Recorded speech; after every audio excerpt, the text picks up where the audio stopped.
Now, the first point of the season for Daryl Gurney is he got a draw last week. But have you seen enough from him to suggest that Super Chin can climb off the bottom and avoid elimination in 6 weeks' time? I think there's some encouraging signs if you're a fan of Daryl Gurney the last week. We go back to last week, the draw that he had against Gerwyn Price, a very tight game, wasn't it? You had it going 3-3, and then Gerwyn Price missing 6 clear darts to break for 4-3.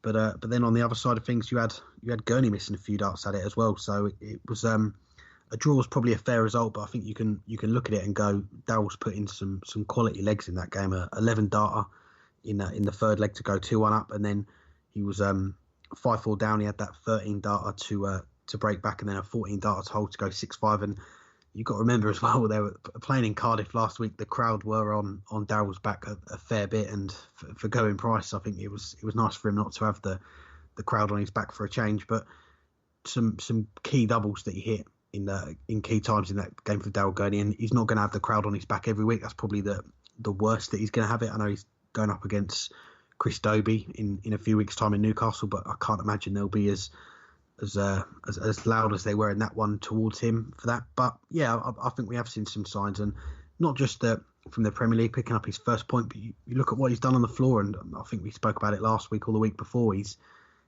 struggled to pick up results on the floor so far this year, and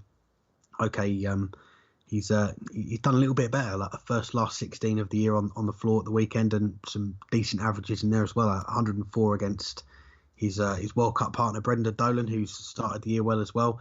So I certainly think we've seen some signs in the last week, but it's a tough school, the Premier League, and the games, they don't get much easier. He's got his contender game against Chris Dobey in a few weeks' time, but before then, Michael Smith, Rob Cross, and the current man at the top of the table, Glenn Durrant, and then after he plays Chris Dobey, you're talking he's going up against Nathan Aspinall, and then on Judgment Night he's going up against the world champion Peter Wright. So it's very tough any week that you go into the Premier League. But if you're just basing it on performances, I think the last week we have seen an upturn, and that should give him a bit of confidence going into this week, I think.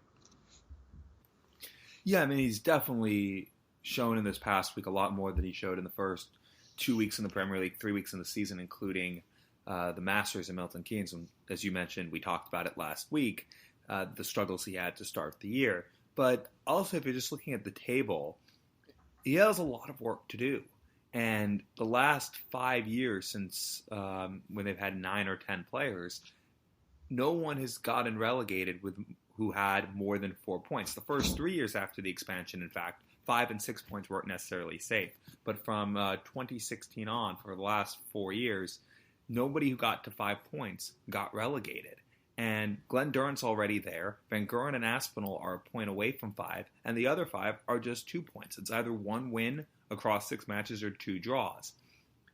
That means that leaves Gurney the odd man out. Of course, Gurney could go and win 3 in a row, and someone might not pick up points. But there's a lot of work to do. But it also seems like a year where, assuming Gurney starts getting results, whoever gets relegated is going to have an abnormally high point total to be relegated because everyone's already at 3 or higher other than him. But his performances just haven't been consistent enough. This was a very good performance for him last week to get that point. By far the highest average he has had in the Premier League, nearly 4 points higher than he had in any other match all year to that point.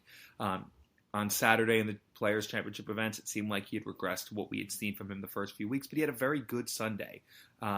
Very good performances against Lung Kai Fan in the second round, and you mentioned that match against Brendan Dolan. We averaged 104, and he didn't make a fool of himself against Steve Beaton either. Those 3 matches in the second, third, and fourth rounds were his 3 highest averages and probably his 3 best performances of the year. But he needs to do that more often, needs to keep doing that. He needs to do what he did against Gerwyn Price in the Premier League as well if he's going to have any chance. He's dug himself a big hole. It might only be 2 points. It might only look like 2 points.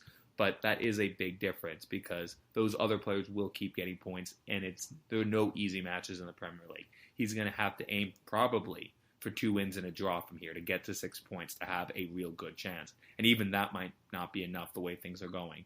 He has the game. He's a 2-time major champion, but it still is a long road to cut back into safety for him.